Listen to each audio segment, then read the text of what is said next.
is for Panama, because our president is there. And the shirt is for Jamaica, where he went to visit Bob Marley.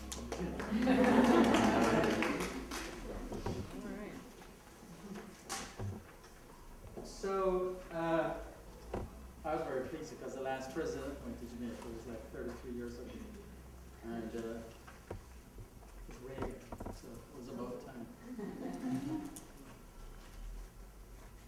It is a pleasure to be invited to speak at a community like this, because I think that I have to give credit to the Center for Health Leadership for their recognition that most of what we do is not about the science, even though they like it. There are some of us who would like to think that it's about the science. But really, public health is about connecting people. And if you think about it, we tell stories why? We tell stories because we want to connect them. So what's the purpose of that connection? As a public health advocate, that purpose is really to get someone to change what they're doing or to give up something that they have. Maybe give up a belief or a bias, give up their money to help you do your stuff, or to give up their time to volunteer or to participate in a community activity. And so as public health advocates, I didn't start out this way. I learned the hard way because I used to be a hard science guy. It turns out that you can't get people to change how they think or give up what they value, time and money, unless they trust you. And trust becomes the basis of that relationship. Well, let's be clear. I'm not going to trust if I just meet you today, right? And you're like, what the hell is that all about? So I have to find some way that I can connect with you to figure out that in that connection, there is a basis for trust. And where do you feel? We are human. We're all human. That's the one thing that we have in common. Where does that trust come from? It comes from being authentic. Most people around, especially the people in developing countries, they're pretty smart. Yeah, I'm one of them. Oh, my accent is Jamaican. So, yeah, I don't fit, not black enough, right? It's funny, you grow up in a place, they treat you like black people get treated here. No, I'm not kidding. Call your names and don't want to give you services. Anyway, that's a long story. But coming back to the theme of trust, you know, people from developing countries actually are sensible and they know whether to believe what you're saying or not, because if you're talking a bunch of lies, they know. Not only that, but everybody around you, you all know when you figure out some guy's lying. So if you want trust, you have to tell the truth. And you might not realize how strong that truth is, but truth is the strongest vehicle tool we have as public health advocates to bring our work to people. And if you're interested in the public's health, genuinely interested in the public's health, then you should just tell the truth. How do you tell the truth? You tell the truth by being authentic. Authenticity is the currency of truth. So let me talk about authenticity a little, because I'm here to tell you a story. So this is my story of arriving to authenticity. So about 1987, I got a phone call. You know, there was no text or and the phone call said, Professor Anna Monfido has died. And I immediately went into a funk. I was I think somewhere in Nigeria at the time. And I harkened back to Professor Anna Monfido because when I was a medical student in Jamaica, I didn't like the lectures. And so I never used to go. many. And there was this guy, Professor Anamontu, who was so tall, with a classic gray beard. He was a soft talker. And everywhere he went, it was like a pied piper. They were always following him because he was so great in the operating room. He was the fastest surgeon I've ever seen then and up to now. He could take out an appendix in 2.5 minutes. I mean, it was just... And, you know, he said he learned to do it fast because when he started out, there was no anesthesia. Just get the local and try to get the hell out of there. So I got drawn to this man, and he started a clinic at 8 a.m. Well, the clinic officially started at 9 a.m. and went until 12. And in Jamaica, 9 o'clock means 10 o'clock. So we used to arrive at the clinic at 7:30, and I just happened to see that one morning when I was coming back from my emergency room duty. And I stopped by and I said, you know, you mind if I sit with you for a while? And he says, well, if you can put up with my habits, yes. So of course I did a nice thing. I sat there and just watched, didn't say anything. And after a few weeks of going there every Friday, he kind of got used to me like a dog, you know. And after a month, he got to trust me a little bit, and he would show me things. He would say, well, look at this lump, what do you think? And I would tell him some rubbish, and he would say, oh, no, you need to go back to page so and so, look at it. And so he inspired me that way. And then after a long while, about maybe 7 months, he started to actually bring me to the bedside with him and to show me how to do things the way he thought it should be done. So it was a really good apprenticeship. And how good that apprenticeship was, I won the surgery prize in my class, on graduation. So, and everything I attribute to him. But about a month before the end of our time together, he called me one day and he said, would you like to have some tea? He's an Indian guy with a Jamaican, thinking in those colonial days, even though you may be Caribbean, you speak with an English accent if you have a degree, right? So he said, would you like to have some tea? And I said, yes, I'd have to have some tea. We sat me down, and in Jamaica you serve the tea with a little bun and a little cheese in it. And while we were eating the cheese and sipping the tea, he said to me, you realize that if you did public health, you would be far more effective than I've been in a lifetime. And I was blown away. I mean, it didn't sink in. 2 days later, I kept thinking about that. Why would a man who was so famous, who was so effective, who had done so much good over all these years, tell some aspiring kid, screw it, this doesn't make sense. You really ought to do preventive health. But it had a profound effect. And so I enrolled in the public health rotation, where I then spent my time not looking at lumps, not looking at incisions or how to take care of wounds, but I was building latrines and making sure that children weighed the appropriate amount and all of that stuff that we all do as public health professionals. And that set me on my path to public health, and probably why I'm here today. So I tell you this story because when we see our people and we're working together with them, just our colleagues or even the people you're asking money from, we don't know where they've come from and what influences they've had or who's inspired them. But I appeal to you that you have a role in inspiring them. And if you're authentic, your story might be just what they need.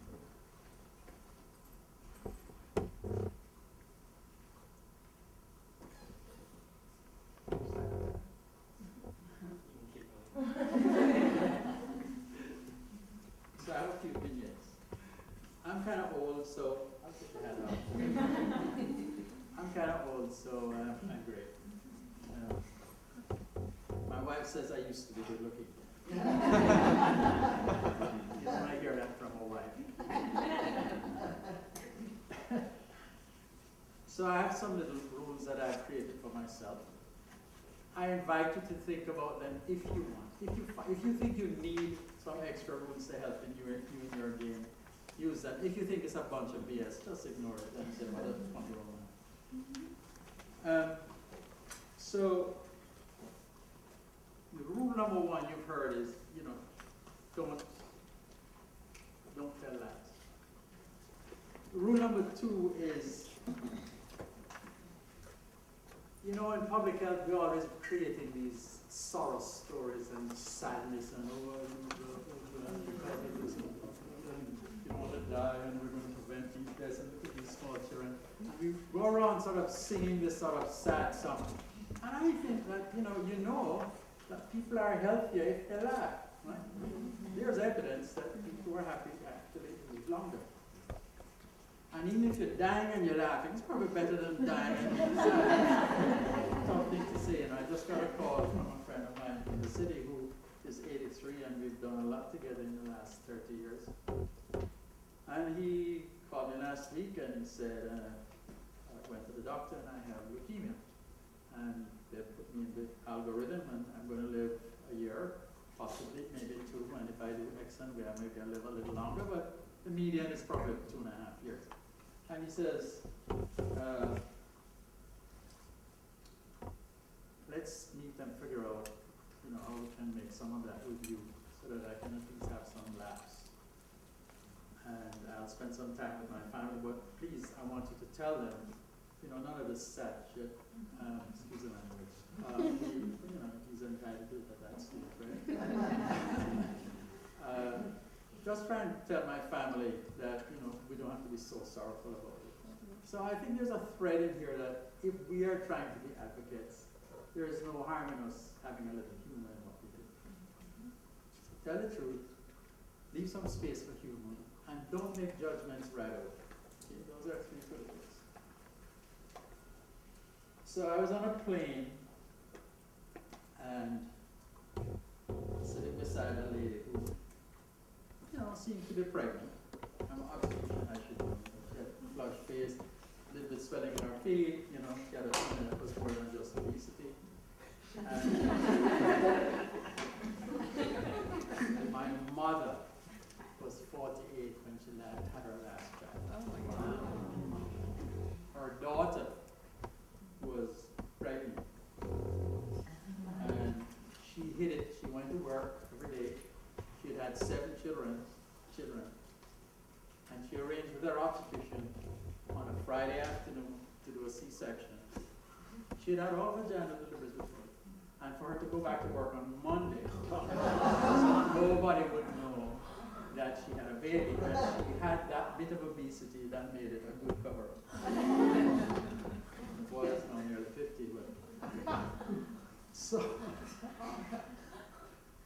I'm sitting beside this lady, and you know, I'm bored and I'm doing Sudoku, and then we had a conversation. And the fellow beside her seemed to be, you know, somewhat friendly. He was touching her, and I didn't think it was just harassment. So we got into a little conversation when she needed to go to the bathroom, and then we started to get to know each other. So I asked her, you know, a little bit about herself, and she told me, and then by and by the conversation went to teenage pregnancy.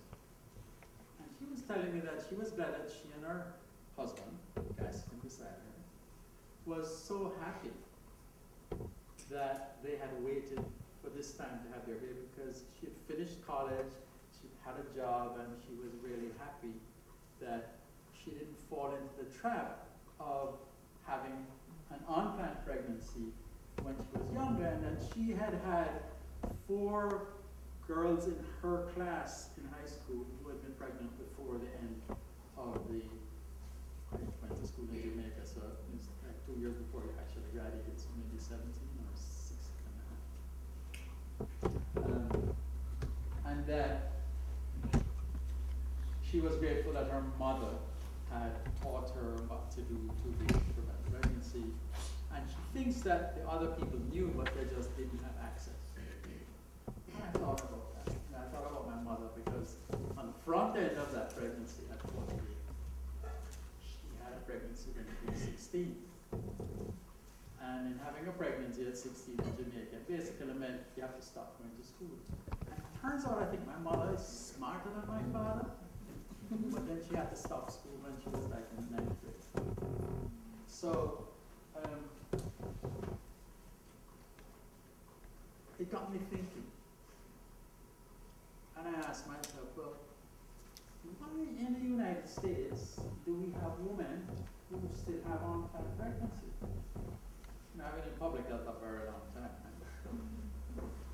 And then I went to the Book Market Institute website, and I figured out, this conversation is very recent, I figured out from reading the website that 50% of the pregnancies in the United States are unplanned. I don't know, anybody here know that?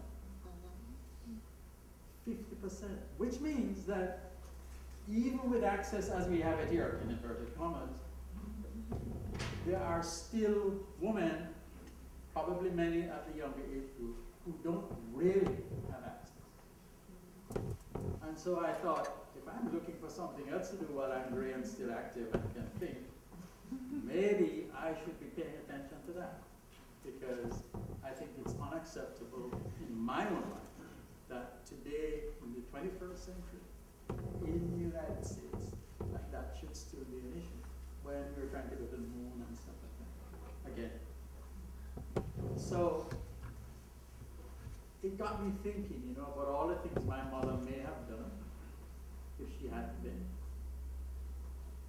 And I got to thinking that, there are 6 million women in the United States today, 6.2 million women in the United States today who would like to be on contraception, or rephrase that, who are sexually active, who are not doing anything about contraception, and who are not trying to get pregnant today. And there are only 34 million women who are eligible for reversible contraception. So roughly 1/6 or a little bit more than 1/5 of the women today who would normally, you think, have access and would like access to birth control don't, for various reasons. I mean, we could get into that another day.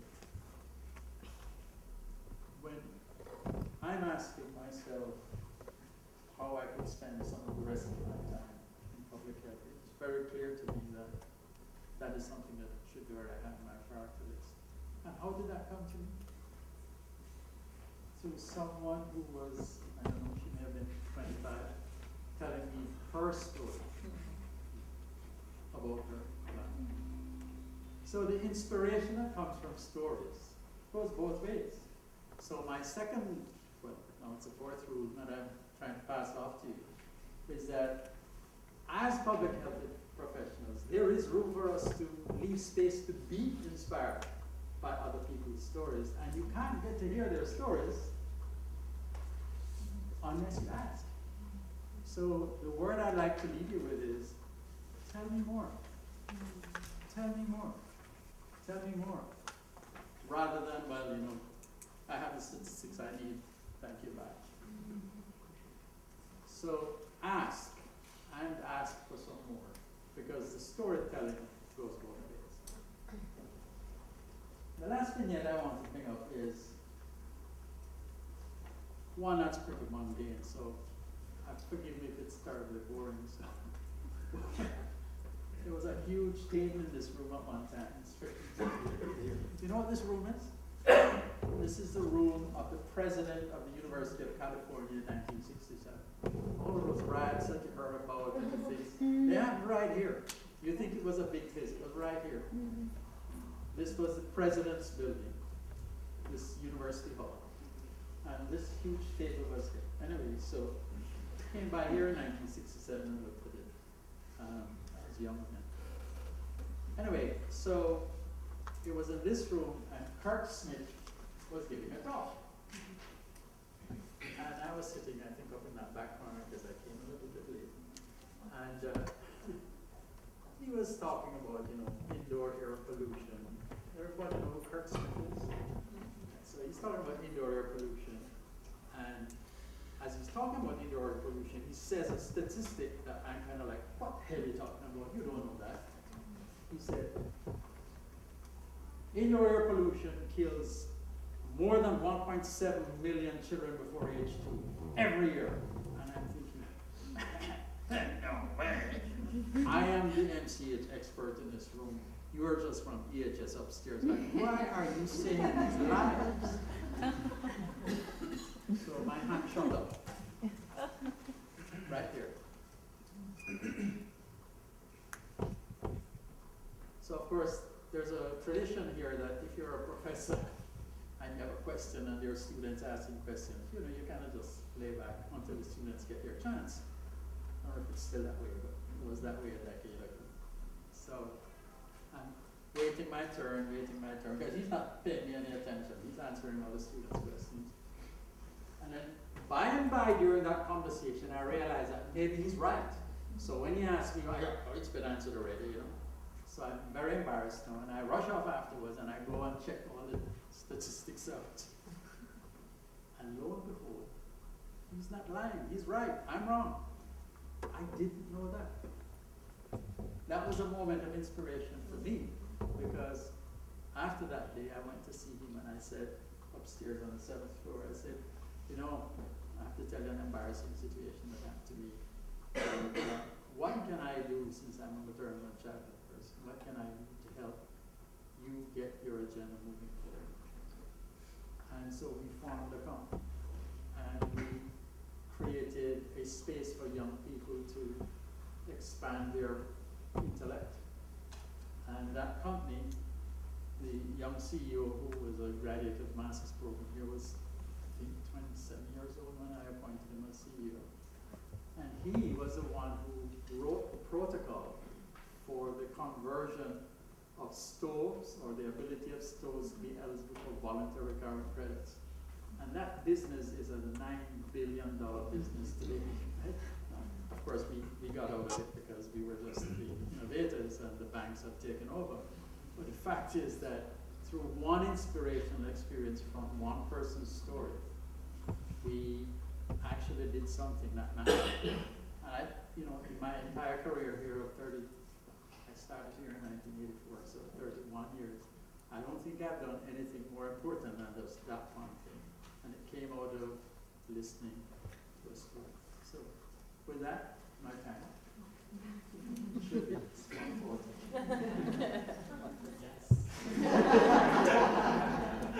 Still 120 to 140, so thank you very much. Sorry if I bored you.